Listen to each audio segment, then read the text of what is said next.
Iya, rekan-rekan, kita akan memulai pemahaman Alkitab kita. Sementara ini masih online ya, sambil kita melihat perkembangan situasi.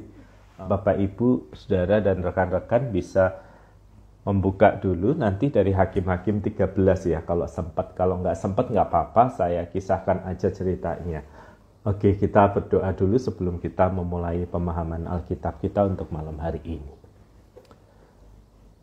Tuhan, terima kasih untuk kesempatan dan anugerah yang Kau berikan kepada kami, sehingga malam hari ini kami boleh mengikuti pemahaman Alkitab. Kami rindu apa yang kami percakapkan akan menolong kami untuk mengerti bagaimana Tuhan bekerja memakai orang-orang tertentu, sekaligus apa yang kami bisa pelajari dari pekerjaan Tuhan di masa lalu itu bagi hidup di masa kini.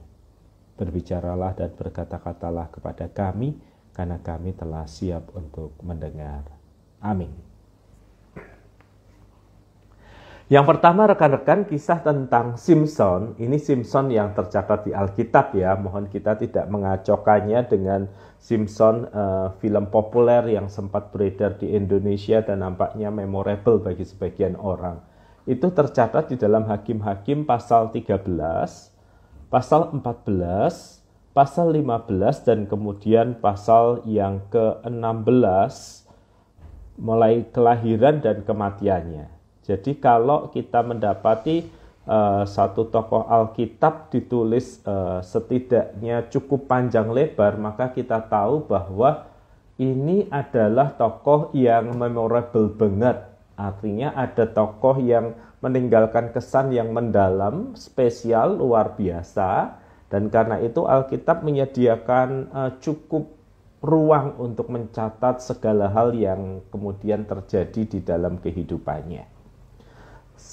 Simson, terjemahan Indonesianya demikian, adalah salah satu hakim Israel. Hakim itu adalah orang yang memerintah sebagai penguasa sosial dan politik, semacam raja. Karena setelah Musa ke Yosua, kita tahu orang Israel punya hakim-hakim. Hakim-hakim, para pemimpin sosial politik yang memimpin perjalanan hidup orang Israel. Dan selalu di dalam kitab Hakim-Hakim itu siklusnya sama. Siklus itu terbaca di dalam Hakim-Hakim 13 ayat yang pertama. Orang Israel melakukan pula apa yang jahat di mata Tuhan. Sebab itu Tuhan menyerahkan mereka ke dalam tangan orang Filistin 40 tahun lamanya. Nah, ini siklus khas Hakim-Hakim yang sudah kita pelajari sejak awal. Jadi orang Israel melakukan hal yang jahat, kemudian sebagai hukumannya Tuhan menyerahkan mereka ke dalam musuhnya, yaitu orang Filistin. Berapa lama? Kali ini 40 tahun lamanya. Jadi kejahatan, kemudian ada hukuman, dan setelah ada hukuman, umat kemudian menyesal, kemudian Tuhan menjanjikan pembebas. Nah, khusus Simson, lahirnya itu luar biasa, karena lahirnya didahului dengan penampakan malaikat Tuhan yang berbicara kepada orang tua. Kepada orang tua Simson, kepada bapak dan ibunya, bahwa mereka akan punya anak. Anak itu laki-laki, dan anak laki-laki ini disebut Nasir Allah. Kata Nasir sebenarnya menunjukkan orang yang mengkomitmenkan hidupnya kepada Allah. Secara sederhana demikian, dan sejak awal sebelum lahir memang sudah disebut di dalam Hakim-Hakim 13 ayat yang ke-5, dia akan memulai penyelamatan orang Israel dari tangan orang Filistin. Jadi jelas bahwa Simson ini lahir sebagai jawaban dari permohonan orang Israel karena penderitaan yang mereka alami. Ini anak yang Tuhan beri untuk melakukan pekerjaan Tuhan. Dan kisah tentang penampakan malaikat kepada orang tua Simson ini, Manoah dan istrinya ini tercatat di Hakim-Hakim pasal 13. Jadi satu pasal khusus untuk mencatat bahwa ini kelahirannya spektakuler, ini kelahirannya luar biasa, dan sejak awal ada maksud Tuhan di dalam kehidupannya. Lalu kita bergerak ke Hakim-Hakim 14, itu kisah setelah Simson ini dewasa. Nah, percakapan kita akan mulai di sini. Saya akan memberikan 5 hal supaya kerangka kita mudah untuk mengikuti apa yang kita bisa pelajari dari hidup seorang Simson, tokoh yang diberikan Alkitab kepada kita, sehingga kita mengerti pesan terutamanya apa. Yang pertama, Bapak, Ibu, dan saudara sekalian, ada sebuah standar kehidupan yang ditetapkan Allah bagi umatnya. Ada standar kehidupan yang Allah tetapkan bagi mereka umatnya, bagi orang yang mau dipakai olehnya. Nah, Simson disebut sebagai nasir Allah, orang yang mengkomitmenkan hidupnya kepada Allah, dan sejak orang tuanya pun juga diminta sebuah standar kehidupan tertentu. Oleh sebab itu, Hakim-Hakim 13 ayat 4, peliharalah dirimu, jangan minum anggur atau minuman yang memabukkan, jangan makan sesuatu yang haram. Sebab engkau akan mengandung dan melahirkan seorang anak laki-laki, kepalanya tak akan kena bisa cukur. Sebab sejak dari kandungan anak itu menjadi seorang nasir Allah dan ia akan memulai penyelamatan orang Israel dari tangan orang Filistin. Jadi ketika Tuhan memanggil seseorang untuk menjadi umatnya, ketika Tuhan memanggil seseorang untuk menjadi alatnya, Tuhan itu menetapkan sebuah standar kehidupan tertentu yang berbeda dengan orang lain. Dan ini bahkan di dalam case Simson ini, standar yang hidup yang berbeda ini harus dijalani orang tuanya, hingga kemudian dijalani oleh hidupnya Simson. Jadi Tuhan yang memanggil, Tuhan yang memakai seseorang untuk menjalani kehidupan sesuai dengan kehendaknya, ada sebuah standar kehidupan yang kemudian harus dijalani. Itu yang pertama. Yang kedua, saudara-saudara, kita tahu Simson ini bukan tipe pemimpin yang terstruktur, terencana, tetapi ada banyak gerakan-gerakan yang spontan. Spontan itu bisa spontan salah, bisa spontan luar biasa, bisa spontan mengejutkan, bisa spontan menyedihkan. Nah, semuanya kita dapatkan dalam hidup Simson. Misalnya, Hakim-Hakim 14 ayat yang keempat, tetapi ayah dan ibunya tidak tahu bahwa hal itu dari Tuhan asalnya. Sebab memang Simson harus mencari gara-gara terhadap orang Filistin. Karena pada masa itu orang Filistin menguasai orang Israel. Jadi Simson ini menghendaki seorang gadis Filistin, gadis musuhnya. Ini kehendak manusiawi, keinginan manusiawi, kekerasan kepala manusiawi. Karena sudah diingatkan orang tuanya, mengapa kamu mengambil istri dari orang Filistin yang tidak bersunat? Simson tetap keras kepala, lalu berkata, ambillah dia bagiku sebab dia kusukai. Jadi di balik kekerasan hati manusia, di balik kesalahan manusia, ada Tuhan yang bekerja di dalamnya. Tidak untuk membenarkan bahwa si manusianya itu benar dengan kekerasan hatinya, tetapi manusia yang membuat salah itu ternyata juga tidak luput dari rencana Tuhan. Tuhan bisa memakainya untuk menjadi bagian dari pekerjaan atau rancangannya. Kalimat Alkitabnya sangat jelas, tetapi ayah dan ibunya tidak tahu bahwa hal itu daripada Tuhan asalnya. Jadi Tuhan memakai kekerasan hati, Tuhan tidak membiarkan kesalahan Simson itu hanya berhenti pada kesalahan saja. Dia memakai kesalahan itu untuk menggenapi kehendaknya. Nah, pada bagian ini kita juga sudah harus berpikir, Bapak, Ibu, dan saudara sekalian, ada beda yang kontras antara dipakai oleh Tuhan dan diperkenan oleh Tuhan. Tuhan bisa memakai manusia dengan segala kesalahannya, Tuhan memakai Simson dengan segala keberdosaannya, tetapi tidak berarti bahwa Tuhan berkenan untuk segala kesalahan, kelemahan, dan dosa itu. Jadi selalu bedakan antara dipakai Tuhan dan diperkenan oleh Tuhan. Sehingga kita tidak menjadi heran ketika ada orang yang kita hormati, karena menurut kita orang itu dipakai Tuhan luar biasa, mengadakan banyak mujizat, menyelesaikan banyak hal luar biasa. Kemudian kita tahu orang itu punya kelemahan, punya kesalahan, atau punya dosa. Dan kemudian kita menjadi kecewa dan bertanya-tanya, Tuhan kan tahu dosa, kesalahannya, kok Tuhan tetap pakai dia sih? Nah, berulang kali Alkitab memberi penegasan ini. Ada orang-orang yang Tuhan pakai, tetapi yang Tuhan pakai belum tentu Tuhan berkenan atas kehidupannya. Termasuk dalam hidup Simpson yang penuh dengan carut-marut ini. Jadi mari kita ulang kembali apa yang kita pelajari sejauh ini. Yang pertama, ada sebuah standar kehidupan yang Allah tetapkan bagi mereka yang akan dipanggilnya, bagi mereka yang akan dipakainya, bagi mereka yang menjadi umatnya. Ada standar yang Tuhan harapkan. Namun kita tahu perilaku yang tidak sesuai dengan standar itu pun tidak menghalangi pekerjaan Tuhan di dalamnya. Karena Tuhan bisa memakai apa saja, siapa saja untuk menggenapi kehendaknya. Termasuk kesalahan Simpson ini dipakai Tuhan sebagai perwujudan dari rencananya. Tetapi yang ketiga yang tidak kalah penting untuk kita ingat adalah ada pilihan, ada konsekuensi. Nah, berulang kali Simpson ini membuat keputusan yang salah. Dia jatuh cinta kepada orang yang tidak seharusnya dia jatuh cinta, dengan orang Filistin, kemudian dengan Delila, dan pilihan-pilihan untuk mencintai perempuan-perempuan yang tidak seharusnya dia pilih ini, karena Simpson terpesona lewat pandangan matanya dan kemudian menyukainya, punya keinginan tertentu terhadap perempuan itu, telah menyebabkannya jatuh di dalam kesulitan berulang kali. Kita tahu episode yang terkait dengan kehidupannya dengan Delila.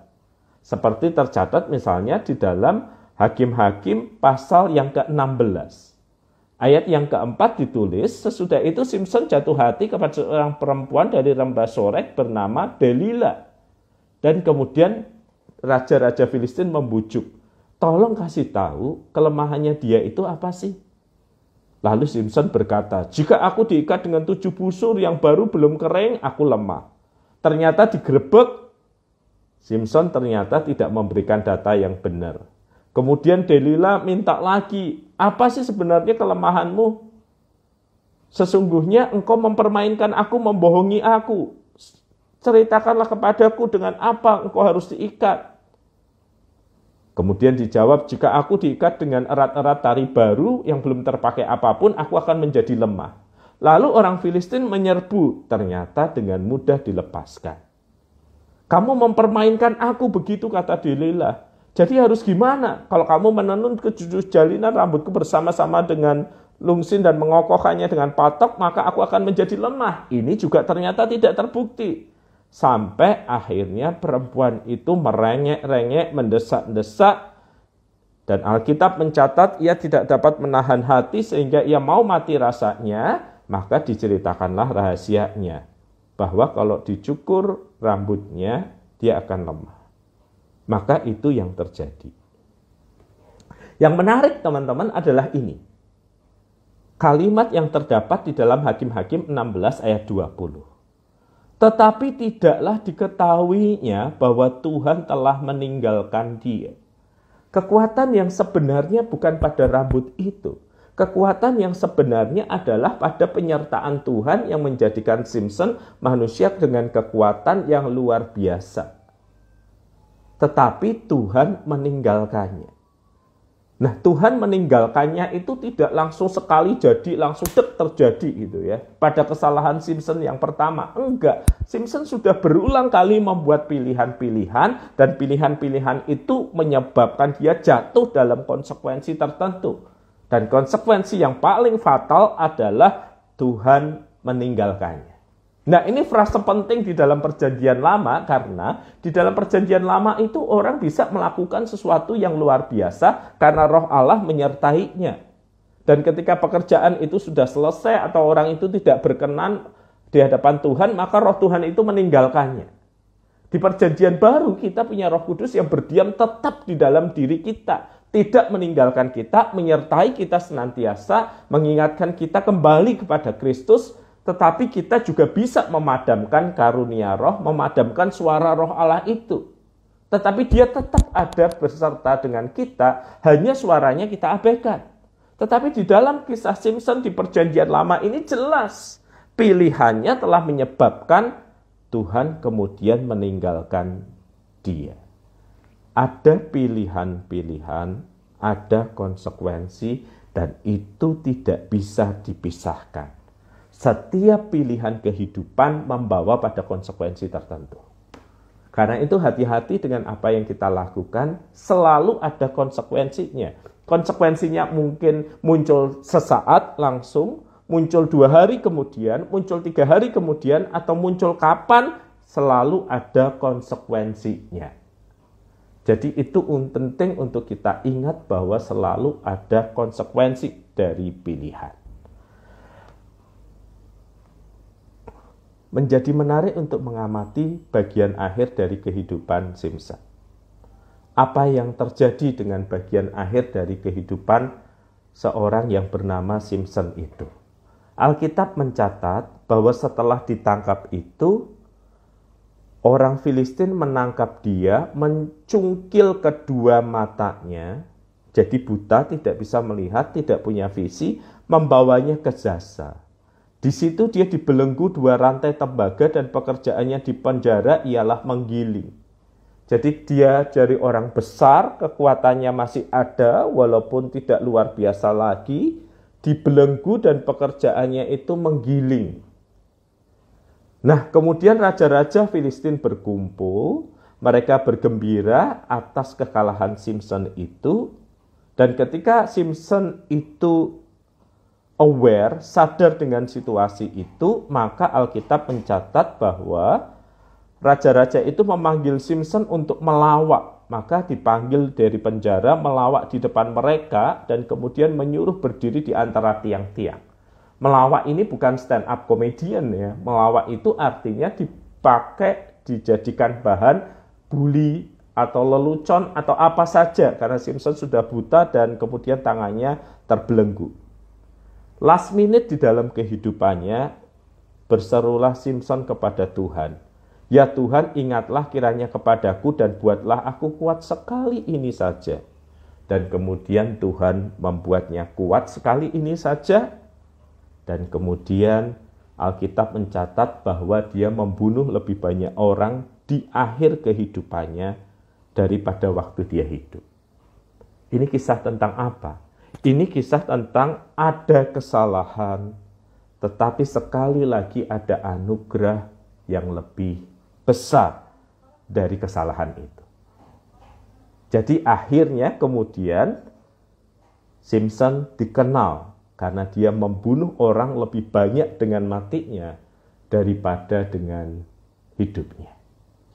Nah, Bapak, Ibu, dan saudara sekalian, sekarang kita mencoba untuk memikirkan ini ya. Tentang orang yang dipakai Tuhan, tetapi dia punya kelemahan karakter yang begitu banyak. Dari hidup Simpson kan kita sudah belajar bahwa yang pertama ada standar kehidupan yang Allah tetapkan bagi umatnya, bagi orang yang dia pakai. Tetapi seringkali sang hamba tidak hidup sesuai dengan standar itu.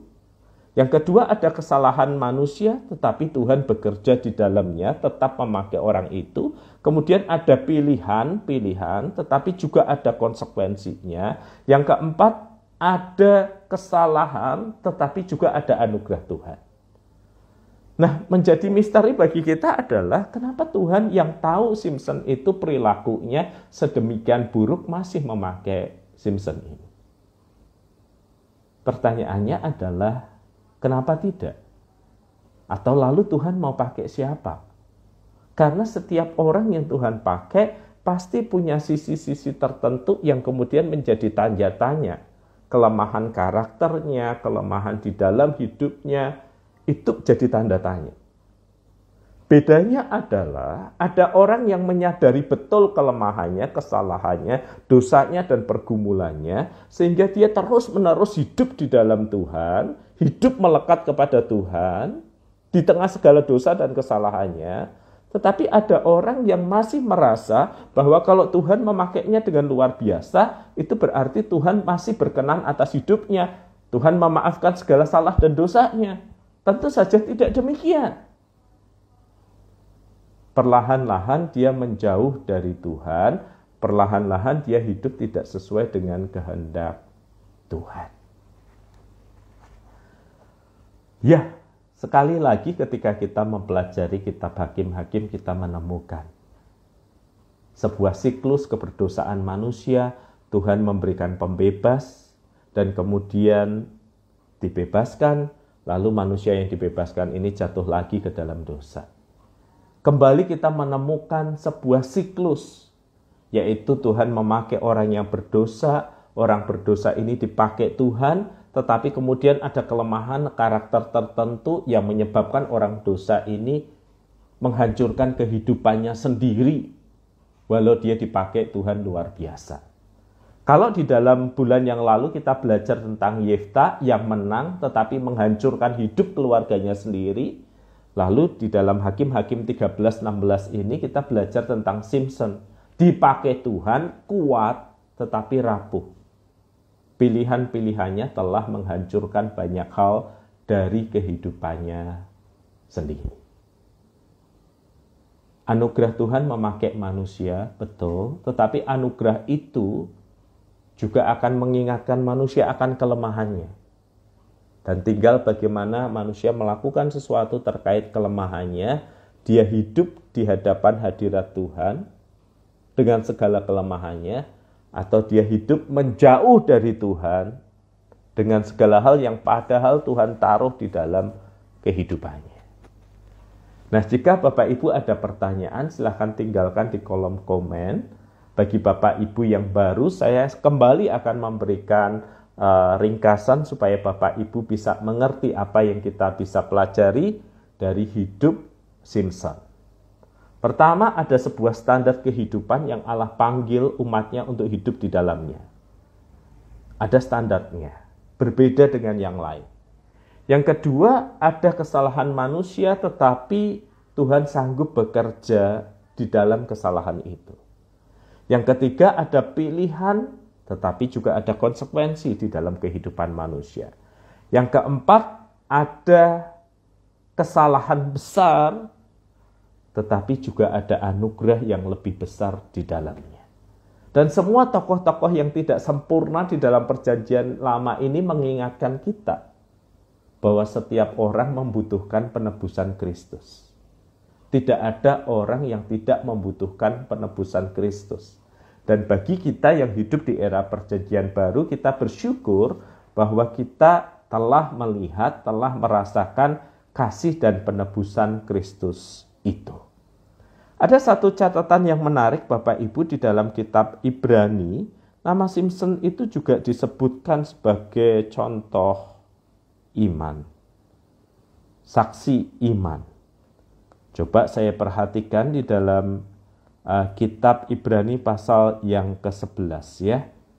Saya akan bacakan ayat terkait dengan hal ini. Apalah lagi yang harus aku sebut, Ibrani 11 ayat 32. Sebab aku akan kekurangan waktu apabila aku hendak menceritakan tentang Gideon, Barak, Simson, Yefta, Daud, dan Samuel dan para nabi. Semua nama yang disebutkan ini dipakai sebagai contoh iman, hidup orang beriman yang tidak sempurna, tetapi ada anugerah Tuhan di dalamnya. Mereka tidak dipuji karena keberdosaannya, karena kebersalahannya. Mereka dipuji karena ada anugerah Tuhan yang menyebabkan mereka masuk menjadi bagian dari pekerjaan Tuhan. Kalimat lanjutannya di dalam Ibrani 11 ayat 32 berkata, apabila aku hendak menceritakan tentang Gideon, Barak, Simson, Yefta, Daud, dan Samuel, dan para nabi, yang karena iman telah menaklukkan kerajaan-kerajaan, mengamalkan kebenaran, memperoleh apa yang dijanjikan, menutup mulut singa-singa, memadamkan api yang dahsyat, mereka luput dari mata pedang, beroleh kekuatan dalam kelemahan, menjadi kekuatan dalam peperangan, dan telah memukul mundur pasukan-pasukan tentara asing. Alias ada pekerjaan yang Tuhan anugerahkan kepada mereka, dan mereka telah mengeksekusi pekerjaan itu di tengah segala ketidaksempurnaan mereka. Kemurahan Tuhan, ketidaksempurnaan manusia. Tuhan memakai manusia yang tidak sempurna untuk menggenapi pekerjaannya. Tetapi orang yang dipakai Tuhan tidak sempurna. Ada kesalahan dan dosa yang menyebabkan mereka harus menanggung konsekuensi dari kesalahan dan dosa itu. Dan ketidaksempurnaan tokoh-tokoh ini mengingatkan kita bahwa yang sempurna cuma satu, Sang Sabda yang menjadi manusia, yaitu Yesus Kristus. Simpson melepaskan umat dari penjajahan secara fisik, Kristus melepaskan kita dari segala dosa dan kesalahan kita. Dan kita sangat bersyukur karena anugerah Kristus itu menebus kita, menyucikan kita, dan terus menuntun kehidupan kita. Hingga kemudian kita disempurnakan dalam kasih karunia-Nya. Nah, silakan Bapak Ibu kalau ada pertanyaan, saya akan cek juga sebentar di WA saya, barangkali ada yang meninggalkan pertanyaan di sana, kadang-kadang juga ada, sehingga saya harus memperhatikan selain di kolom komen itu. Pertanyaan menarik. Kalau di dalam perjanjian lama, Tuhan itu penuh anugerah, memakai orang-orang yang penuh dosa,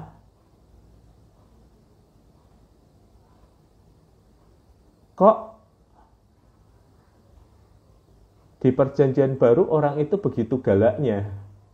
Maksudnya kok orang begitu galaknya itu maksudnya kepada hamba Tuhan di masa kini yang bersalah, gereja itu begitu kerasnya. Oke ya, semoga saya tidak salah menyarikan pertanyaannya ya. Intinya begini, kalau di perjanjian lama Tuhan itu pakai orang yang punya kesalahan, punya kelemahan, punya keterbatasan. Tuhan pakai. Lalu gereja masa kini kok begitu kerasnya? Begitu kerasnya yang dimaksud mungkin kalau salah langsung kemudian diakhiri, seolah tanpa kasih, ya sudah berhenti jadi pendeta dan yang lainnya. Nah, pertama saya ingin mengoreksi dulu. Saya yakin tiap gereja itu punya standar disiplin gerejanya sendiri-sendiri. Jadi di GKI ada prosesnya, di gereja lain saya rasa juga demikian. Yang seringkali kita sebut begitu salah langsung dieksekusi itu karena kita tidak melihat proses di belakangnya. Yaitu proses di belakangnya adalah ada proses-proses disiplin yang telah dilakukan. Sebenarnya kalau proses disiplin ini selesai, orang itu bisa dikembalikan pada jabatannya. Ada anugerah, ada kemurahan Tuhan di situ. Tetapi seringkali kita tidak mendengar cerita tentang proses-proses disiplin itu. Kita yang kedua juga seringkali tidak mendengar terkait dengan ini sudah berapa kali kejatuhan itu terjadi. Itu yang pertama ya. Jadi tiap gereja pasti punya proses pengembalaannya sendiri, kadang kita tidak tahu. Yang kedua, ada perbedaan antara kejatuhan umat dan pendeta, bukan di dalam esensi dosanya. Yang mencuri pendeta tetap salah, jemaat tetap salah. Tetapi yang berbeda adalah dampak sosialnya. Ya karena dia pendeta, karena dia hamba Tuhan, karena dia dipakai Tuhan, maka dia lebih disorot. Kejatuhannya lebih punya dampak secara sosial dibandingkan dengan kejatuhan orang yang lain. Nah, seringkali dampak sosial inilah yang kemudian diperhitungkan, sehingga ketika seseorang tidak bertobat, daripada dalam tanda kutip menjadi batu sandungan bagi orang lain, maka pelepasan jubah, penanggalan jabatan, atau pemberhentian dari pelayanan itu dilakukan. Yang ketiga, apa yang membedakan antara perjanjian lama dan sekarang? Kenapa sekarang gereja begitu kerasnya, sehingga begitu salah kemudian dibuang, kalau di masa lalu kok Tuhan pakai? Yang sering kali luput dari persepsi seseorang adalah di dalam masa kini kita punya banyak gereja, kita tidak punya 1-2 gereja. Ketika seseorang misalnya prosesnya dinyatakan berhenti di gereja A atau di gereja B, seringkali yang terjadi adalah dia masih bisa pindah kok ke gereja C dan gereja D yang mengerti kelemahannya dan hamba Tuhan itu menyesal dan memberikan kesempatan kembali. Jadi saya ingin menjawab pertanyaan tadi dengan memberi penegasan bahwa ya sekarang ini sudah berbeda zamannya. Bukan berarti gereja itu selalu keras kaku, enggak. Saya rasa gereja juga memberikan kesempatan kembali. Kalau tidak bisa, baru kemudian dilepaskan. Kalaupun sudah dilepaskan, kadang gereja tertentu mau menerimanya apa adanya. Jadi prinsipnya sebenarnya masih sama. Yang membedakan adalah di masa sekarang kejatuhan seorang pemimpin lebih disorot aspek sosialnya. Karena kita hidup di tengah masyarakat yang lebih heterogen dibandingkan di dalam catatan Alkitab. Nah, itu yang menyebabkan memberi kesan seolah-olah begitu kerasnya disiplin itu ditentukan bagi mereka, bagi para pemimpin yang jatuh. Sedangkan kita tahu juga tidak ada yang sempurna. Nah, Bapak Ibu, menjadi penting bagi kita untuk mendoakan para pemimpin kita siapapun dia. Karena kita tahu bahwa para pemimpin ini punya pergumulan yang seringkali tidak terkatakan, seringkali tidak bisa tersampaikan oleh orang lain. Jadi doakanlah dia, topang dia dalam anugerah. Dia manusia yang sama seperti Anda dan saya yang bisa tergelincir dan salah, tetapi kesalahan dan tergelincirnya itu akan lebih disorot, lebih punya dampak sosial dibandingkan yang lain. Jadi kita bisa memperhatikan hal-hal seperti ini. Jadi terima kasih ya untuk pertanyaan yang masuk dari WA tadi. Kenapa kok seolah-olah gereja masa kini keras, padahal Tuhan juga memakai orang yang berdosa di perjanjian lama. Nah, saya sudah memberi penegasan dan penjelasan tadi ya. Gereja masih bergerak di dalam anugerah yang sama, karena kita dikasih oleh Tuhan yang sama, hanya seringkali proses itu tidak terlihat oleh sebagian orang. Nah, semoga ini menolong rekan-rekan untuk memahami. Oke, saya cek dulu apakah ada pertanyaan lain. Kalau tidak ada pertanyaan lain, saya akan tutup pemahaman Alkitab kita. Terus doakan untuk situasi perkembangan yang ada, sehingga situasi bisa menjadi lebih baik ya. Oke.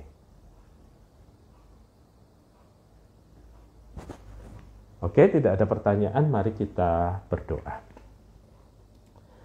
Tuhan, lewat hidup Simpson kami belajar bahwa orang yang dipakai Tuhan tidak sempurna. Kesalahannya bisa Tuhan pakai, tetapi ia harus membayar harga untuk setiap kesalahan yang ada. Dan bercermin dalam hal ini, biarlah kami berhati-hati dengan pilihan yang kami ambil, agar kami bisa memilih apa yang sesuai dengan standar kehidupan Tuhan bagi kami. Berkati GKI Ngagel, berkati bangsa dan negara ini, agar kami melakukan apa yang benar menurut pandangan Tuhan. Di dalam nama Kristus kami berdoa. Amin. Terima kasih teman-teman telah bergabung. Nanti rekaman PA ini akan tersedia di IGTV-nya segera sesudah ini berakhir. Selamat malam, sampai ketemu Kamis yang akan datang.